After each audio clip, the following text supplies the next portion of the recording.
ভালোবাসার সকল রকমের ভিডিও পেতে আমাদের চ্যানেলটি সাবস্ক্রাইব করুন। সবার আগে ভিডিও পেতে বেল বাটনে ক্লিক করুন। মাতৃষ্কা মিথুবুড়ি পর্ব 4। কপি করা সম্পূর্ণ নিষিদ্ধ। অফিসার মহাশয়ের মুখোমুখি বসে আছে ইমামা। মাঝখানে শুধু একটা ডেস্কটপ, এতটুকুই দূরত্ব। জড়বদ্ধ মূর্তির মতো নিশ্চল আনত মুখে বসে আছে সেই কতক্ষণ ধরে।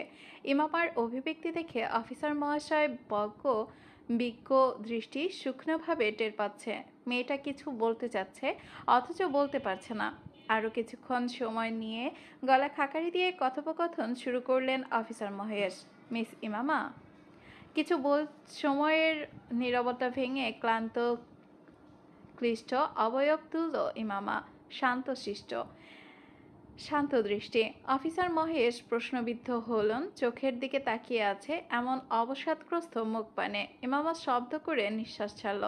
আমার মনে হয় খুনগুলোর সাথে আমি কোনো না কোনোভাবে জড়িত অফিসার মহেশ। অফিসার মহেশ শূন্য অভিব্যক্তিতে ইমামার অবসন্ন মুখের দিকে তাকিয়েছিল। মনে হলো মেয়েটা আজ বড্ড ক্লান্ত। কণ্ঠে এক ধরনের ভঙ্গুরতা ফুটে উঠেছে। প্রথম দিনের সেই তেজ, সেই ঝাঁজ নেই আজ।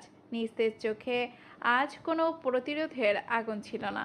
পানির গ্লাসটা ইমামার দিকে এগিয়ে দিয়ে পেশাদার কণ্ঠে বলতে শুরু করলেন অফিসার মহেশ, দেখুন মিস ইমামা, আমি জানি না আপনার মনের ভেতর কি চলছে, তবে আজ আপনাকে দেখে একেবারে ঠিক মনে হচ্ছে না।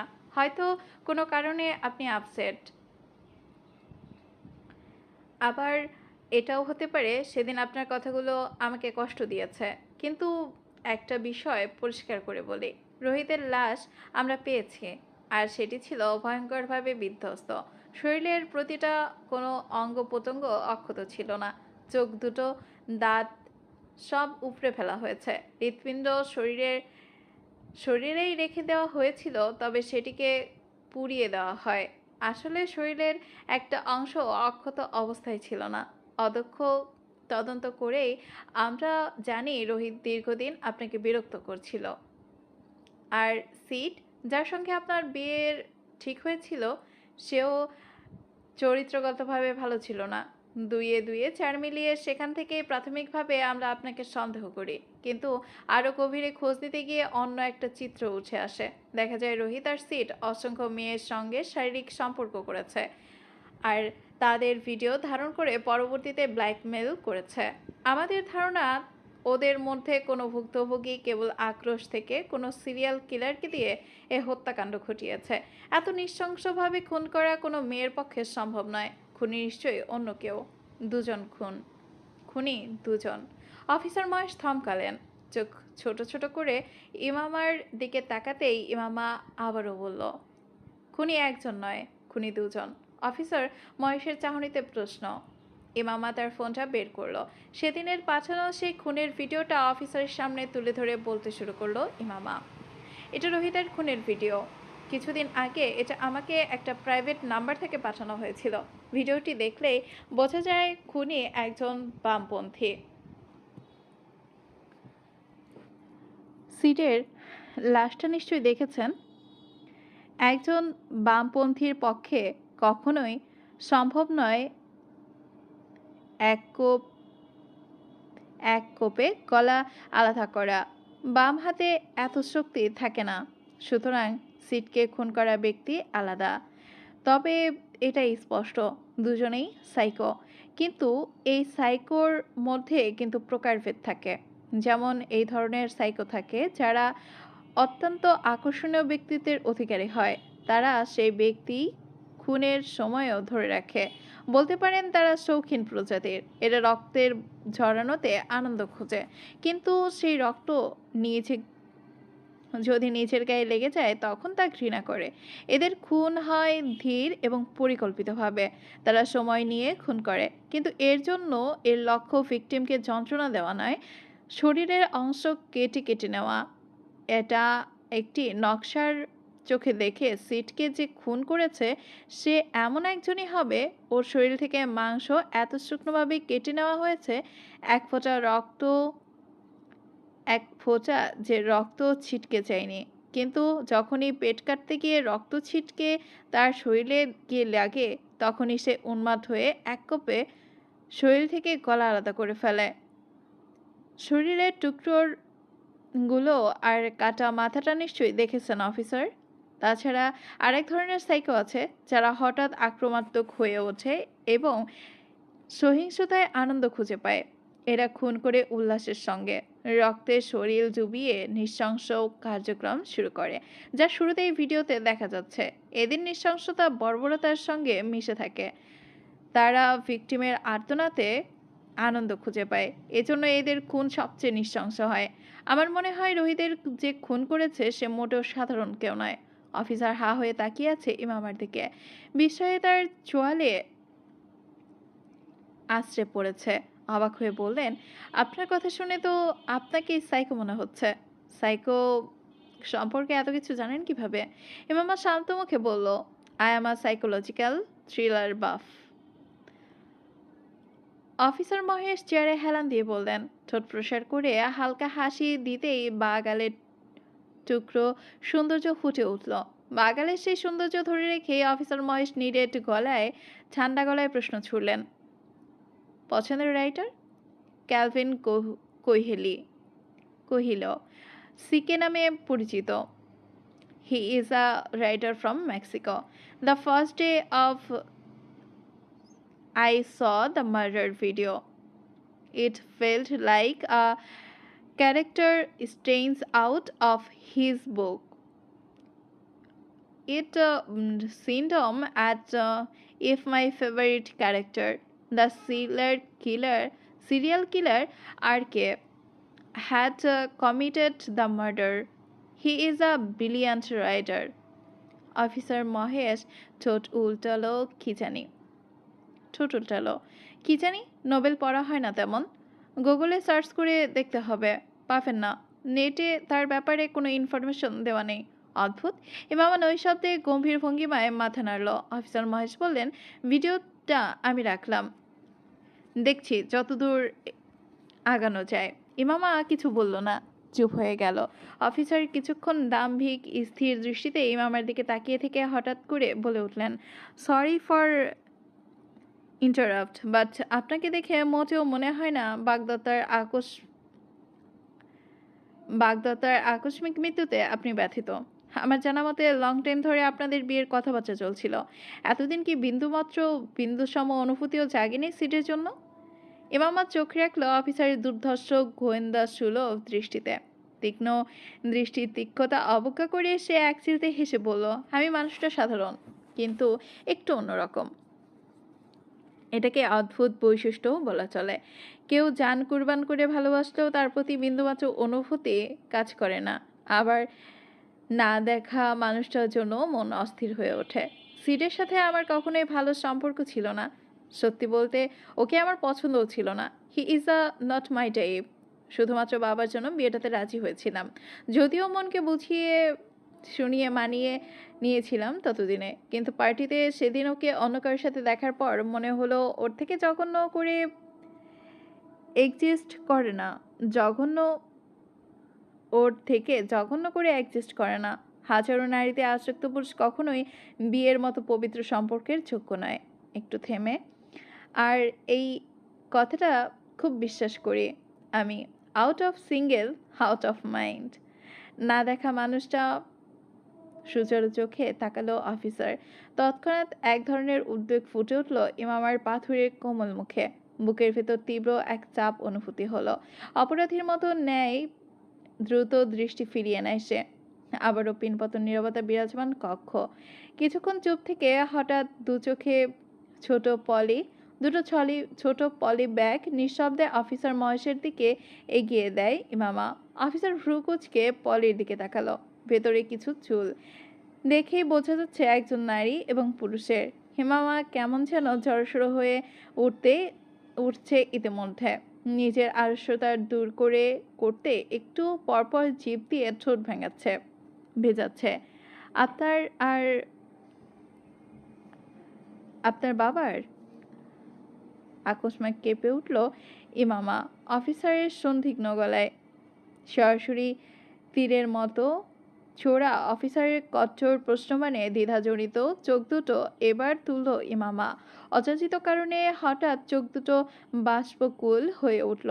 অফিসার তার দ্বিতীয় প্রশ্ন ছুড়তে যাবে তার আগে ইমামা কাপা কণ্ঠে বলে উঠল, এখন কিছু বলতে চাচ্ছি না, ডিএনএ টেস্ট রিপোর্ট আসার পর কথা হবে।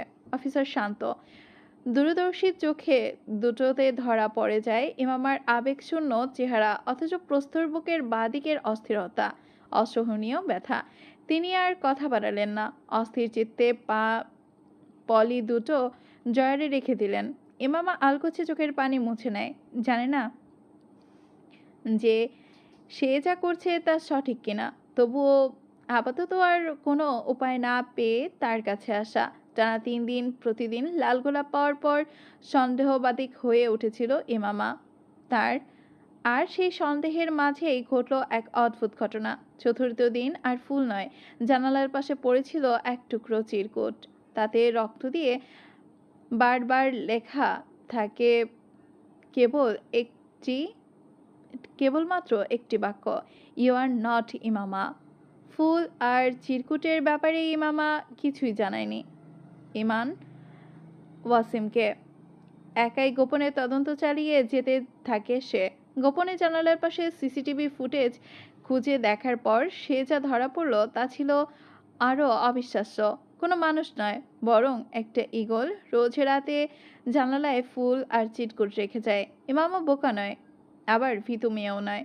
দ্রুত বুঝে নেয় এখানে দুজন আলাদা ব্যক্তি জড়িত। একজন ফুল, একজন চিরকুট আর ফোনের পেছনে, আরেকজন সেই রহস্যময় সুরকারের উদ্দেশ্যে এখনো তার কাছে স্পষ্ট নয়। কিন্তু ফোন করা ব্যক্তির বার্তাটি খুব ভালো করেই উপলব্ধি করতে পারে ইমামা। সে কারণেই আজ এই ইমান ওয়াসিমের সঙ্গে নিজের চুলও সংগ্রহ করে নিয়ে এসেছে ডিএনএ টেস্ট করানোর জন্য। অফিসার মহেশ উঠে দাঁড়ালেন, বললেন, আজ উঠি তবে। ইমামা তড়িঘড়ি করে বলে উঠল, আমার আরেকটা সাহায্য প্রয়োজন। ওর কণ্ঠ ইতস্তত ভাব। অফিসার আবারও বসলেন চেয়ারে, যেমন অস্বস্তিতে গুম হয়ে আসছে মন, তবুও অপারগ হয়ে তাকে বলতেই হলো, আমি একজনকে খুঁজে বের করতে চাই। সেদিনের পার্টির ঘটনা সবটা খুলে বলল ইমামা। খুঁজে দিতে বলল সেই কোর্টম্যানকে। পরিশেষে এটাও বলল, আমি চাইলে সেদিন গেস্টদের লিস্ট ধরে তাকে খুঁজে বের করতে পারি, কিন্তু এমনটা করতে গেলে আমার বাবার কানে খবরটা পৌঁছে যাবে, যদি একদমই একদমই অনুচিত হবে। বিষয়টা আমার জন্য কতটা কঠিন, আপনার জন্য ঠিক ততটাই সহজ অফিসার। আশা করি বুঝতে পারছেন আমি কি বলতে চাইছি। যে করেই হোক আমি তাকে খুঁজে বের করতে চাই। কে সে? জানি না কে সে। বাস্তবে সামনে নেই সে, তবুও আচানক করে আমার অনুভবের গভীরে জায়গা করে নিয়েছে। অফিসারময় শূন্য চোখে ইমামাকে নিরীক্ষণ করে ওর কণ্ঠের আকুলতা, ভেতরের অস্থিরতা টের পেয়ে হঠাৎ করেই বলে উঠল, you are feeling miss Imama? চমকে উঠল ইমামা, নিজেকে নিজেই প্রশ্ন করলো, I am really feeling for a strangers. Officer মহেশের অফিস থেকে বেরিয়ে গাড়িতে উঠতে যাবে, তখনই ইমামার ফোন বেজে উঠল। আবারও সেই প্রাইভেট নাম্বার থেকে কল। ইমামা তৎক্ষণাৎ কল রিসিভ করে কানে তুলতেই ওপাশ থেকে ভেসে এলো আদরের সম্বোধন, হ্যালো প্রিন্সেস।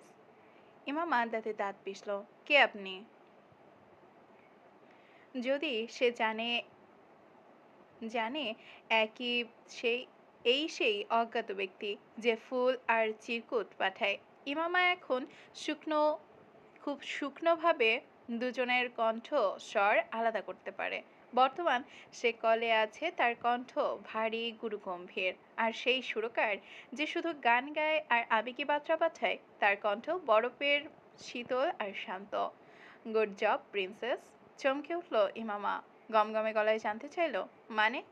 ওপাশের রহস্যময় মানবটা সেই প্রশ্নের উত্তর না দিয়ে হঠাৎ করেই হিসিয়ে বলে উঠল, আমিও চাই তুমি আমাকে অনুভব করো রেড। সাথে সাথে সংযোগ বিচ্ছিন্ন হয়ে গেল। ইমামার ভেতরে শীতল শিহরণ বয়ে গেল। আতঙ্কিত চোখে চারপাশে তাকালো সে। কোনো সন্দেহভাজন চোখে পড়ল না। দ্রুত একটা সিএনজি দাঁড় করিয়ে চেপে বসলো। কাউকে না জানিয়ে ভার্সিটির ক্লাস ফাঁকি দিয়ে এখানে এসেছিল সে। ইমামা সিএনজি ছাড়িয়ে যাওয়া মাত্র এই রাস্তার অপর প্রান্তে চোখ পড়ল সেই ব্ল্যাক মাম্মা। তবে আজকের চেহারায় সেই দিনের পরিচিত ভারী হেলমেট নেই, মাথায় কালো ক্যাপ, মুখে কালো মাস্ক, কানে গোজা সাদা এয়ারপড, আর গায়ে সেই ডেনিম জ্যাকেট। খুব পরিচিত, সব রহস্যময় অথচ কেমন চেনা অচেনা। সিএনজি চোখের আড়ালে অদৃশ্য হতেই সে ফোন বের করে ইমামার ফোনে আবারও একটা মেসেজ পাঠালো। যাকে ভালোবাসা যায় তাকে কি কখনো ছেড়ে আসা যায়? You never ever loved me, red wine. Imama তড়িঘড়ি করে ক্লাসে যাচ্ছিল, তখনই কোথা থেকে কাবির ছুটে এসে ইমামার সামনে দাঁড়ায়। ইমামাকে অপ্রস্তুত করে দিয়ে এক গ্লাসে এক শ্বাসে বলতে থাকে, আজকে থেকে তুই আমার বোন ইমামা। আমার তো কোনো বোন নেই, আজ থেকে তুই আমার আপন বোন। বিশ্বাস কর, তোকে শুধু আমি বোনের চোখে দেখি ভাই। ভাই হিসেবে তোর প্রতি আমার সব সময় কেমন কোমল থাকবো। তোর সব বিপদে আপদে আমি ভাই, এই ভাইকে পাশে পাবি, কথা দিচ্ছি শ্রেষ্ঠ ভাই হব আমি। বিস্ময়ে হতভম্ব হয়ে গেল ইমামা। কিং কর্তব্য বিমূঢ় হয়ে দাঁড়িয়ে থাকে। ওর বিস্ময়াকুলে কৃষ্ণকালো মণি দুটো স্থির হলো কাবিরের আতঙ্কিত মুখে। কোনো কারণে খুব ভয় পেয়ে আছে কাবির। কপাল বেয়ে শীতল ঘাম গড়িয়ে পড়ছে। ইমামা কিছু আঁচ করতে পেরে কিছু বলতে যাবে তার আগেই ছুটে আসলো গৌরব। ও চুলগুলো এলোমেলো, শার্টের বোতাম দুটো ছেঁড়া, ঝড়ের বেগে পাহাড়ি চঞ্চল নদীর মতো ছুটে এসেছে সে। বলতে শুরু করলো, হিয়া তাকে স্বামী নির্যাতন করেছে, তাও বিয়ের 3 দিনের মাথায়। এর যথাযথ কোনো কারণ নেই। কারণ একটাই, সে সিগারেট খাচ্ছিল।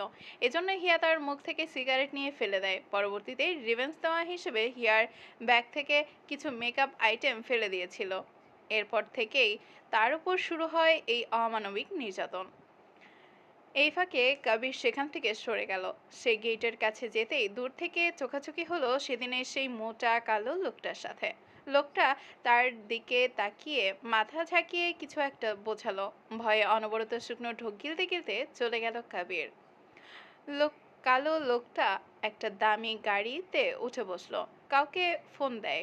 কল সাথে সাথে রিসিভ হয়ে ওপাশ থেকে ভেসে আসে ভারী গম্ভীর্য কণ্ঠস্বর। কাজ হয়েছে? জি বস, কাজ শুধু ভয় দেখিয়েছি। Good job. And other one? Sorry boss, এখনো ট্রেস করতে পারিনি। ট্রিগারকে নিয়ে রাতের ফ্লাইটে ব্যাক করো। কিন্তু বস, ব্ল্যাক হক? ও ওখানেই থাকবে বি ওয়াইনের সঙ্গে। তোমার ওখানে থেকে আর কাজ নেই। তোমার জন্য মানুষ কাটা ঠিক আছে, গভীর জলের মাছ ধরা তোমার মোটা মাথা দিয়ে সম্ভব নয়। অপমানের ছাপে লোকটার কালো মুখ আরো কালো হয়ে উঠল। তবে সে রাগ না করে উল্টো দাঁত বের করে হাসলো। হেসে মাথা চুলকাতে চুলকাতে বলল, মানে বস, আমি খুঁজে বের করতে পারবো। ওপাশ থেকে টকবগে কণ্ঠে ধম ভেসে এলো, just do white I say. ঘড়িতে সময় তখন 7টা। অনবরত বাজতে থাকা ফোনের কর্কশ শব্দে ঘুম ভেঙে গেল ইমামার। বালিশের নিচে থেকে হাতড়ে ফোনটা বের করে কানে তুলতেই ওপাশ থেকে ভেসে এলো গৌরবের কাপা কণ্ঠস্বর, ইমো জলদি আয়, কাবির সুইসাইড করেছে। চলবে। কেমন হয়েছে আজকের পর্বটি জানাতে ভুলবেন না।